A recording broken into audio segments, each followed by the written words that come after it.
Welcome back. We will now receive the next submission from MTN South Africa. Welcome, gentlemen. Thank you very much for coming. If we could just start with the formalities, if you could just for purposes of the transcript, place your full name and surname for the record and indicate what your current position is within MTN. Okay, so I will start with myself. Godfrey Motsa, I am the CEO of the South African operation, MTN South Africa. Thank you, Mr. Motsa. If you could, maybe whilst we are still on you, just take the oath or the affirmation. Thank you. Okay. Okay, so I've never done this. I, Godfrey Motsa, swear that the evidence that I shall give shall be the truth, the whole truth, and nothing but the truth. So help me God. Thank you very much, Mr. Motsa. If any of your colleagues are going to be also making submissions, they may also take the oath or the affirmation, unless you are the only one who will be.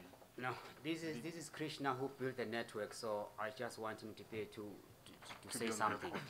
Okay. Please switch on the mic, Mr. Krishna. I, Krishna Chetty, swear that the evidence that I shall give shall be the truth, the whole truth, and nothing but the truth, so help me God. Thank you, Mr. Chetty.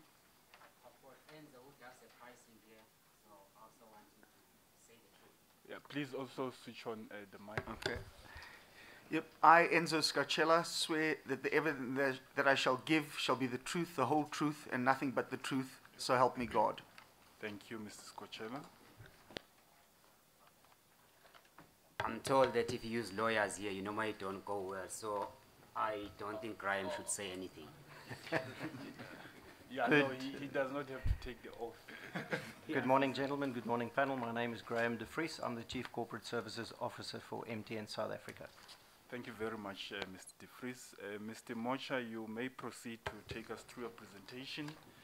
That will be followed by questions from our side. Okay, thank you very much, and thank you everyone. We thought we'll basically start with the introduction about MTN. I'm aware that a lot of you possibly are aware, but sometimes it's good, I think, to give a bit of a deeper context. Why a South African organization born basically the dawn of democracy, licensed in 1994? Yes, we are in 24 countries, and in all those 24 countries, we're either number 1 or number 2. In all those countries, we are adequately capitalized, so that's why you're able to get to the number 1 or number 2. We've got 230 million customers, and 30 million in South Africa, of which almost 20 million are actually data customers. And we are headquartered in Johannesburg, 14th Avenue. We are not headquartered in Dubai. We are headquartered in South Africa, even though we do have an office in Dubai for the Middle East operations. We are Africa's largest operator by customers and by revenues. And we've got Africa's most valuable brand. We spend a lot of money on CAPEX. We spend most of our money in CAPEX. We spend far more on CAPEX than we do on dividends. In the last 4 years, we've spent over 40 billion rands building the network. We are listed in the Johannesburg Stock Exchange. We're a level 4 triple BE company.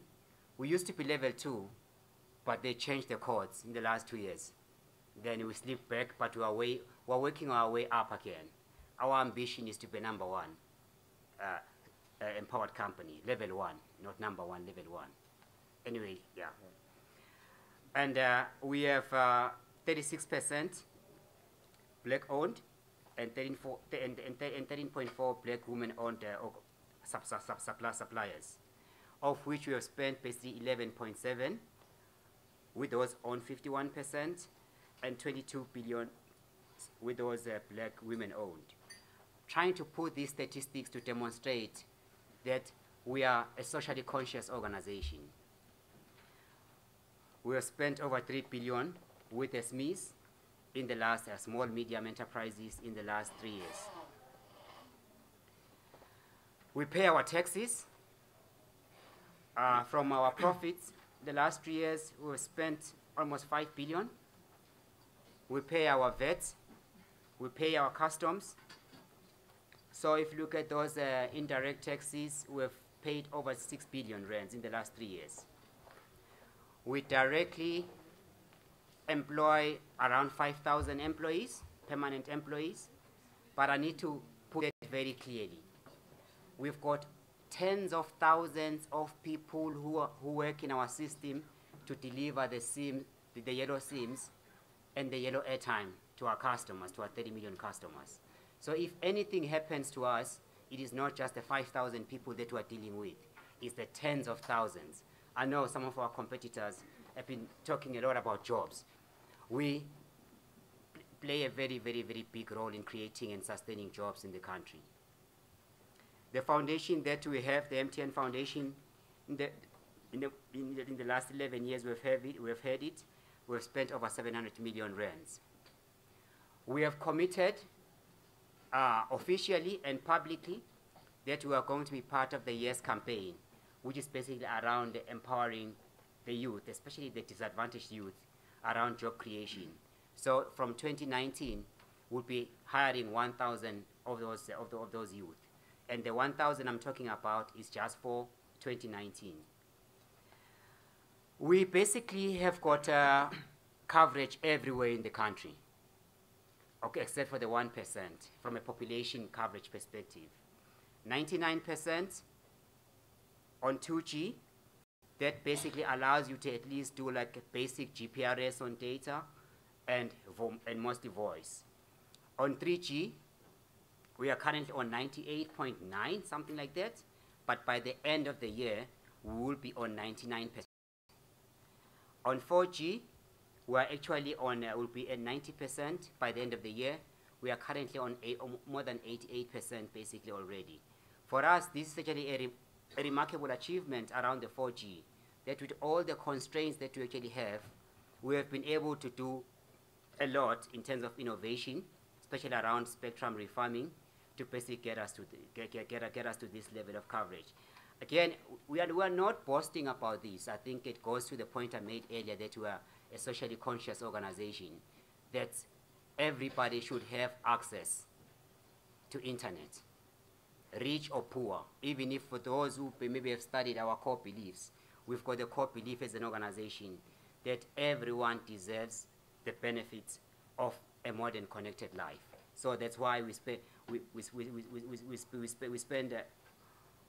4G, or we create 4G even where we don't even have enough devices as yet to actually support that. The other part that we never really talk about a lot is around the fiber.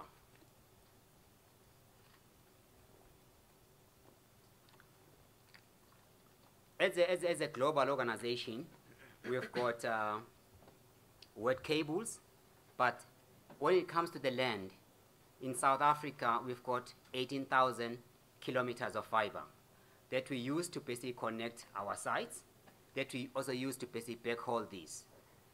We have got the second biggest fiber infrastructure in the country after telecom, and this is basically built in, as I said, by an organization that just was born in 1994. I think we're debating yesterday around what 18,000 actually means. I think some of the guys said this is basically from here to Don Valley and beyond, but you go to the Pacific after that. So it's really something, and we use this to make sure that the quality of data and voice experience we deliver for our customers really is top class. And we are dropping the prices, Dr. Mngube. For the first half of this year, the effective rate on the yellow network is down 27%. We published the results at half-year results. Unfortunately, I can't tell you where we are now, But I think you heard the previous competitor talking about crazy offers, which means this is actually going to go down even more. The questions that basically came from you, because we are here to answer the questions, not to lecture you about MTN. From our understanding, the first ones around are the data prices, basically where they ought to be. Are they too expensive or they're too cheap? Surely not too cheap, but you are pushing around, are they too expensive? Why are they where they are? Or why are they not where they ought to be? And then what are the solutions? And then how does this basically impact the lower income people, the rural poor, the small businesses, and basically the unemployed people? And then how affordable are they actually to those segments? So we're just going to take the question and then basically going to give our position. I think on the question, are data prices higher than they ought to be? At MTN, we believe the data prices are competitive with the current conditions in the South African market. And we also believe that there are some subtext, there are some sub-questions to this. The first one, it basically comes, we hear from the submissions, especially the one we had yesterday. You also read about a lot of this in the press. The current data prices prevent South Africa from being an African ICT and broadband leader. We've basically looked at the numbers. People like me, I think I'm pretty lucky that as much as I'm a South African, I'm an African. So I have worked in many countries and I've seen a lot. But I think it will come through as I answer some of the questions and also give context on this. The conclusion around us basically not enabling the country to lead on ICT, the conclusion we have is that South Africa remains an African leader in ICT and broadband outcomes. I think the point was, the question was asked earlier, should we be benchmarking against Africa or should we be benchmarking against the best? I think we'll discuss that one a bit later.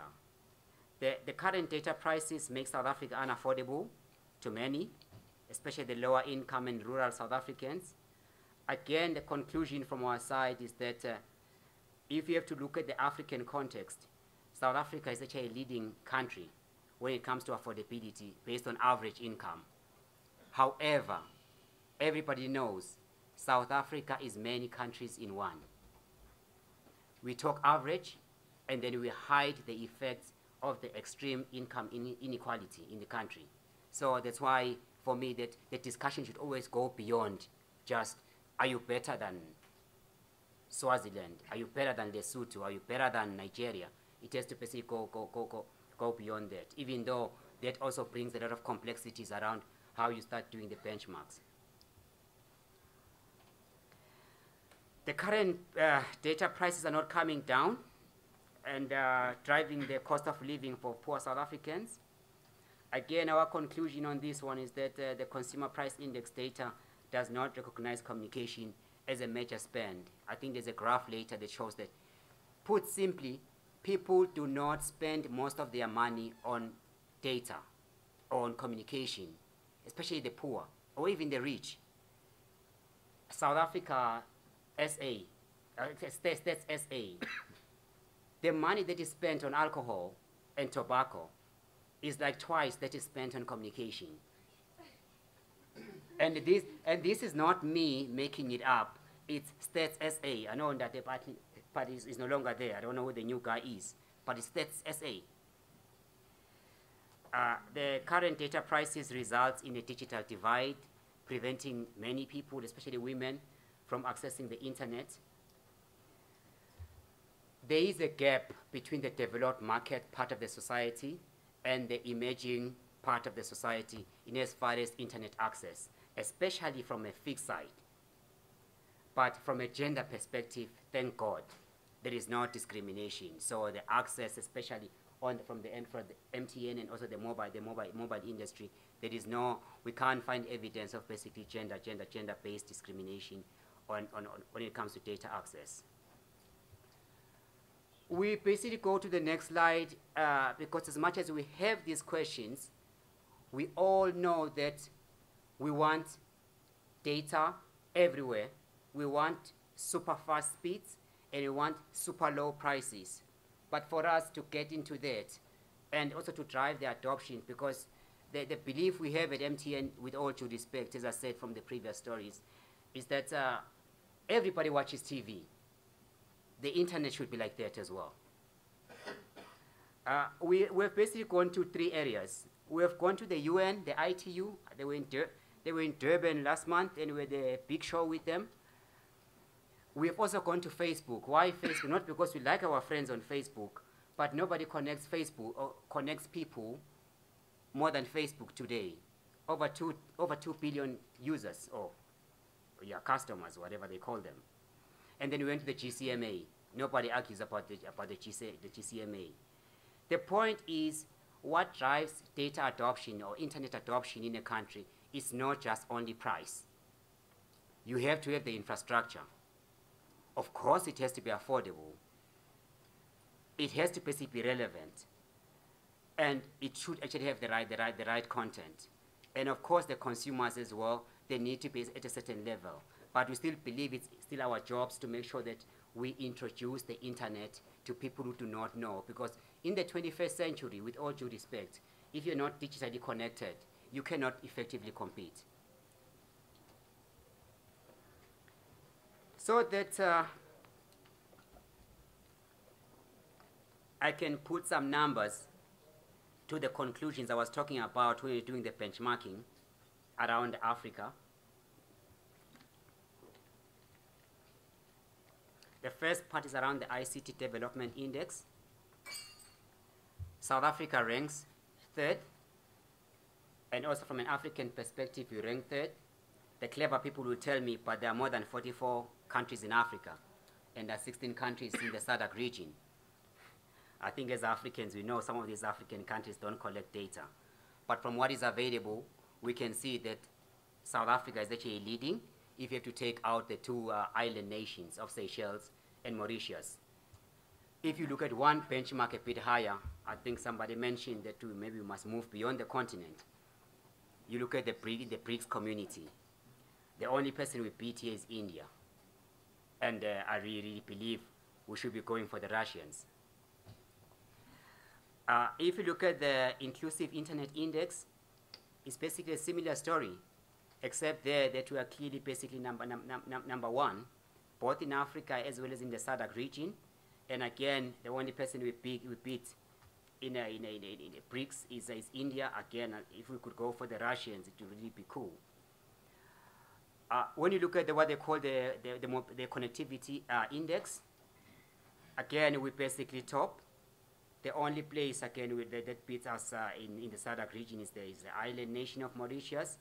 And then when it comes to the continent, it's actually the North Africans, so Morocco and Tunisia.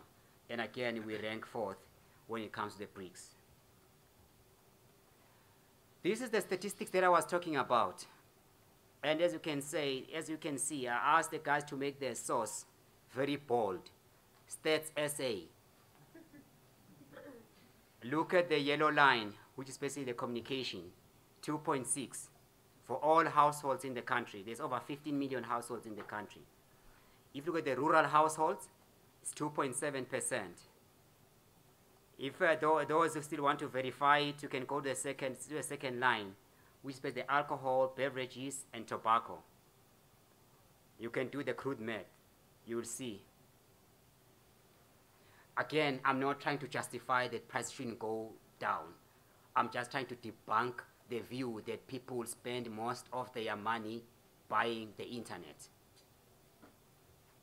We want them to buy more internet. We want to basically bring it lower. I wish people were spending more on the internet than on alcohol and tobacco. And I'm not trying to be preaching. The household gap exists, but South Africa will still remain a leader basically in closing the digital divide. Again, you basically see the statistics from Facebook. Again, you see then from SADC perspective, we're basically number 1. Africa, we are number 2. And then it comes to the BRICS countries, we're number 3. I don't know whether it's because Facebook is not in China. Why now we seem to be moving better, even though the Chinese are still ahead. When you look at the closing the internet gap, the percentage of male to female access to internet, again, we're basically number 2. Only our neighbor Namibia is actually ahead of us. But again, it's basically it's almost a tie. When you look at the closing the mobile phone gender gap, when it comes to actual phones, not just the internet, again, it's basically a similar story. So if I can summarize on this, Dr. Ngube, we really believe that from an African perspective, South Africa is actually competitive, but it can actually be better because the benchmark, with all due respect, has to be global. We have to be raising ourselves to the top. What we have done at MTN, again, when you look at what the ITU says, you look at what Facebook says, you look at what GSMA says, we realize that, and also the experience that we have from the 24 markets, 22 mobile network operators, 2 ISPs in Kenya and Namibia, still selling internet. What do we basically move forward to basically drive total penetration or optimal penetration basically of data and usage? We have come with this model, we call it the chaser model. We're not chasing the buck, we're chasing connectivity. The first one is basically around coverage.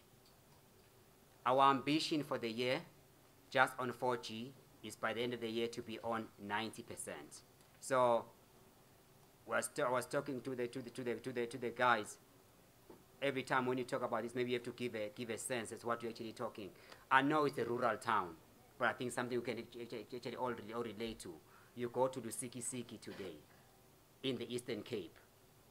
The network, the Boza network, we're basically there on 4G. You go to your Beggarsport, your practice here, we're basically there. You go to the rural areas in KwaZulu Natal, we're basically there. The president last time, basically I think he went to what is basically whatever, yeah. We are basically all those areas we want to convert to 4G because again, Dr. Ngube, we are just driven by the view that everyone should have access to the best network in the country. When it comes to handsets, I'm not sure whether I'm allowed to say this, but I'm going to say it anyway. The network people, so I asked them, guys, what devices are we seeing in the network? They say to me, Godfrey, we see around 30 million devices in every 90 days or so. And then out of those devices, then how many are dumb phones, are smart 3G phones, smart 4G phones? They say to me, 10 million of them are actually dumb phones. And then I go to this guy. I say, why don't you replace the dumb phones with the smartphones? He tells me the entry price point on the dumb phone, if you go to Pepsel, you will pick it up, let's say 160 rands, 170 rands. The cheapest 3G phone is $399 with a subsidy, again in the same store. The cheapest 4G phone would be like at $799. He says, do you want me to fund the difference from 170 to 400 bucks and we still make money and build a network? So the point we're actually trying to make here, I'm sorry, like I'm reiterating like as a story. The main driver in South Africa today around achieving total internet access is the device. It is not the network coverage. It is not the price. I'm going to go to pricing later. But I spend a lot of my time studying pricing because my background is commercial. At MTN today, for 2 rands, you get 50 megs. You are in the game on WhatsApp. At MTN today, for 10 rands, even though it's going to be at night, you get a gig. Okay, I know somebody's going to ask me, why am I providing only at night but not during the day? I don't have capacity. I don't, because you build the network for the busiest part of the day. But we all know people do not make calls and use the internet at the same time. So what you try to do then, you spread the traffic across. Where you know that people are going to be there all the time, you can't basically be discounting, otherwise you collapse the network. And guys, you actually saw, you saw, I think the media people actually here, we launched a WhatsApp bundle for 10 rands, a gig, valid for 30 days. We saw flames. It was tough. We were loved by customers. We were hated by this guy. This guy is our engineer, he builds the network. We congested the network because we do not actually have the capacity. We had to basically price up because people always challenge us like, why is it only Telkom who is basically bold around taking prices way down? The main reason for us is the constraint we have on the capacity. And it's not really a smoking gun, but everybody's clear. The biggest issue there is actually the spectrum. Then we basically go to affordability. The key thing around affordability, telecom services, just have to be very clear, cannot be priced like petrol, where you all know that here in Gauteng it's 16 rands or 17 rands. I know the prices change all the time on petrol. And then you know every liter is basically the same. It is a different industry. It's a competitive industry. And there are people providing better prices than others.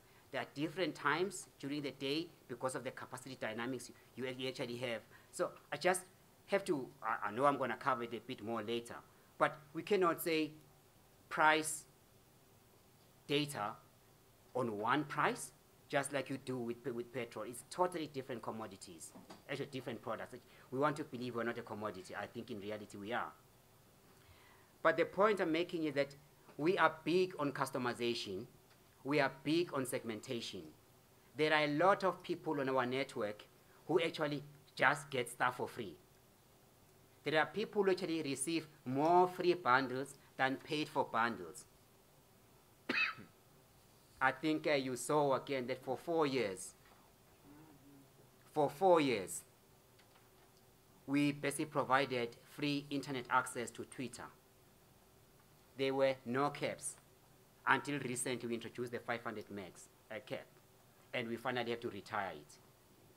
And that has actually done a lot in building the internet in the country. And may I say one thing? The Twitter people in California didn't give us even a cent. We actually had to pay to advertise on the base that we were building for free. I say sometimes I really love my job. The other area then is the service bundling, but we have deemed this one for a purpose because we really believe that Dr. Mngube, for the discussions that we have today, which is basically about the questions that you actually given us, on the MTN Chaser model, which is basically our template, our Bible around how we basically drive internet in the country.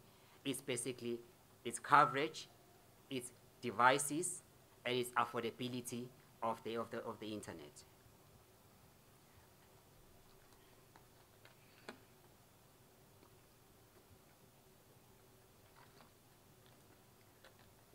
I move further so I can maybe demonstrate with a bit of numbers.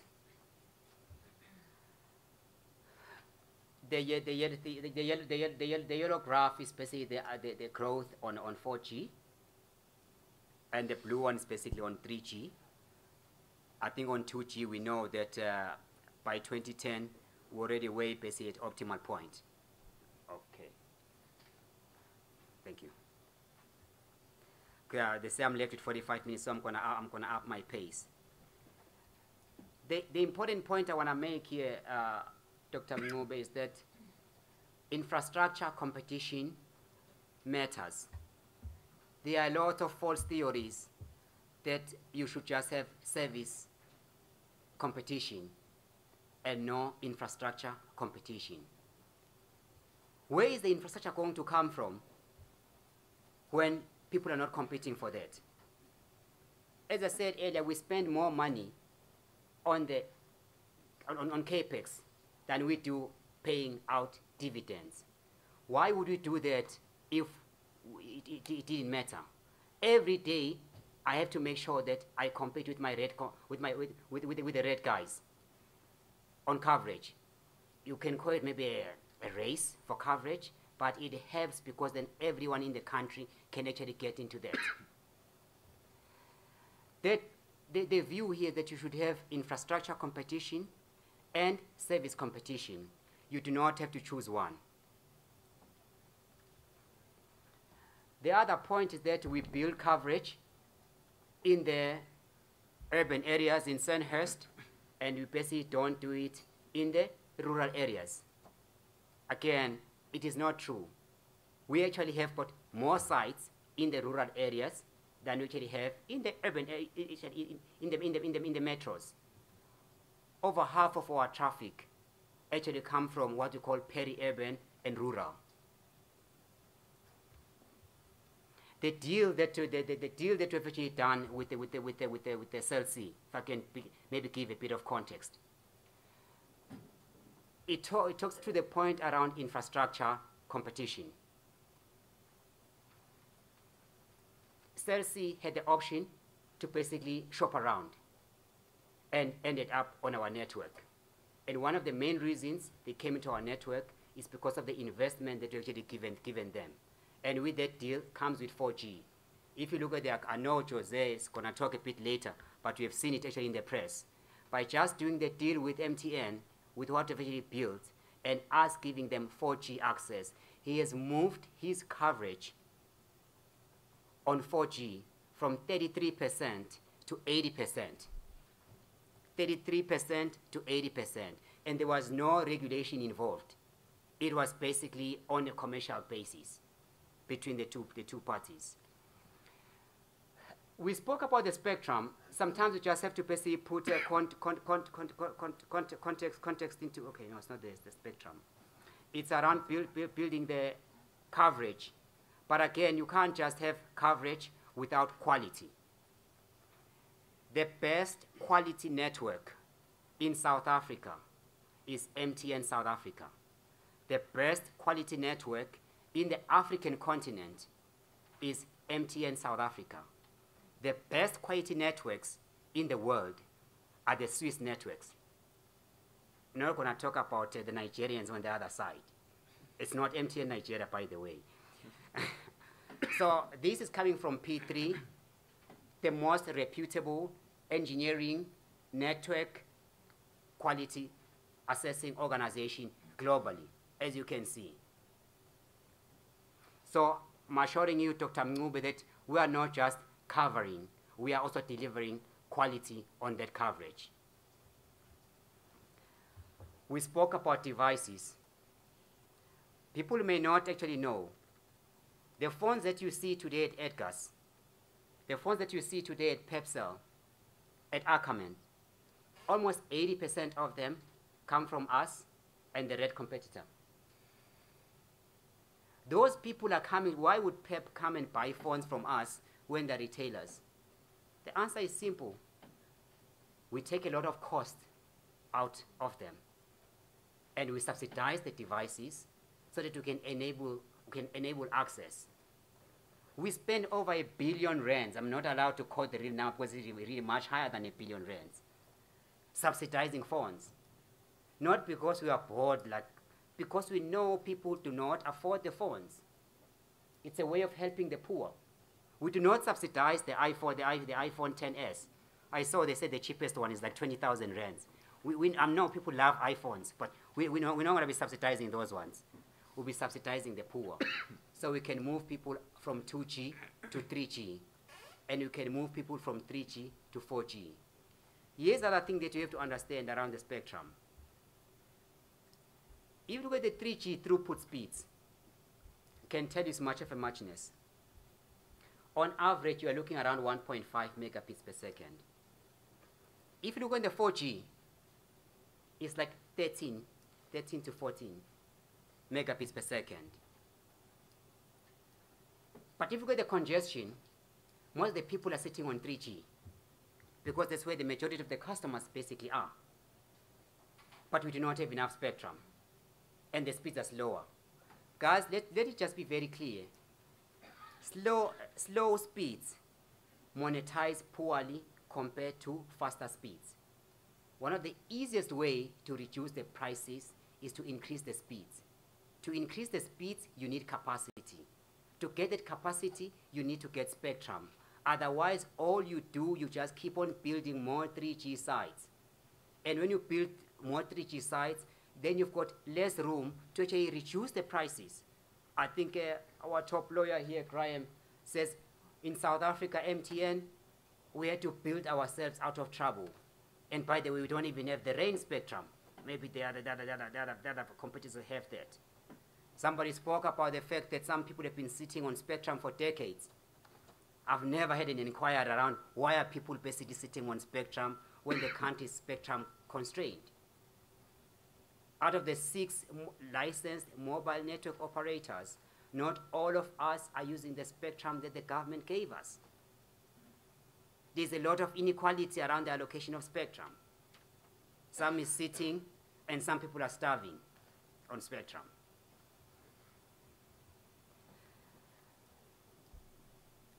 This is similar to the other slide you saw before, except that these prices have fallen more. Effectively, the prices have basically gone down 87 percentage points. Put simply, if you were paying 100 cents for a megabyte in 2011, today you are paying 13 cents. It's a graph with a beautiful slope. It's a negative, yeah, which shows improvement. However, the point is still not where it should be. We have a lot of interventions around this. Maybe I should call this one out. One of the interventions from MTN is what we call the stepper segment, basically for the most vulnerable South Africans. What we did on World AIDS Day last year, not related to AIDS, just December 1. We basically say all those people will default them to an out-of-bundle rate of 29 cents.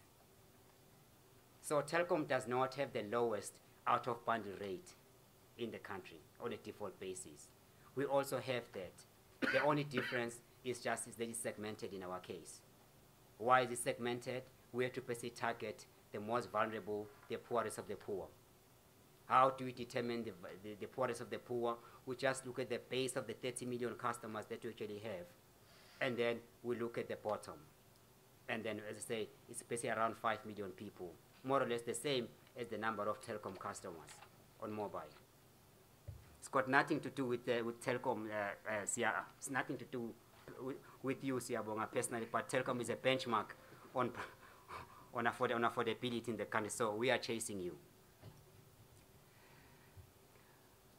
The factors basically driving the data prices to be where they are.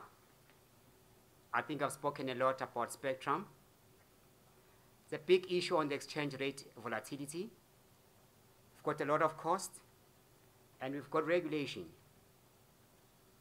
For the poor people who have to get the internet, most of the phones or the components of the phones are not made in this country.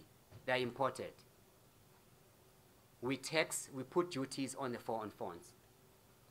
When you put duties on phones, you make them more expensive. That's why I'm talking about regulation, tax regulation.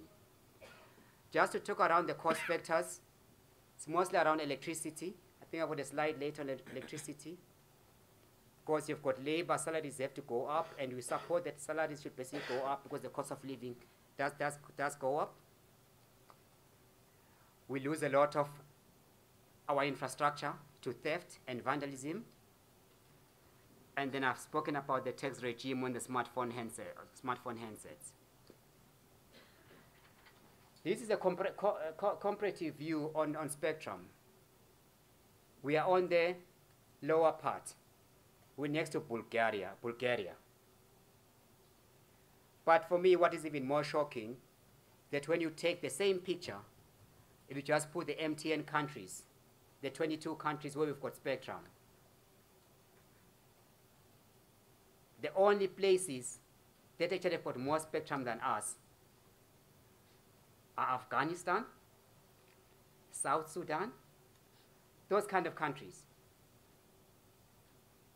So really something, the urgency of us getting the spectrum is long overdue. It is now.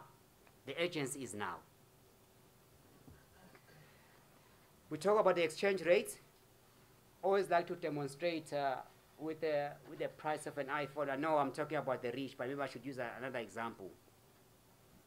What I've got a guy who runs our CFO, Sandile Nsele. When Sandile says every time the rand moves prices up, we are the only ones who take prices down.